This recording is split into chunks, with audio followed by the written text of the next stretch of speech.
ही आहे शेंगदाणे, मिरची, लसूण. ही आहे सुकून ठेवलेली मेथी भाजी. ही सुकी भाजी बनवायची शेंगदाणे घालून.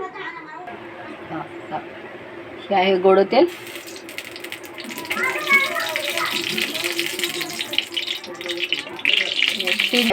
लसूण,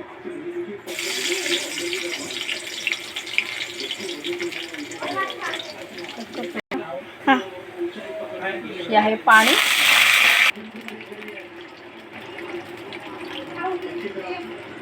हळदी पावडर,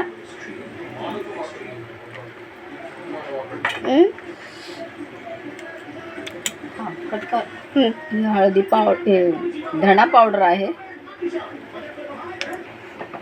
हे मीठ आहे. हे लसूण घालून मिरची वाटलेली आहे. हिरवी मिरच्या वाटून घेतलेल्या आहे. झालंय. ही आहे भाजी. आता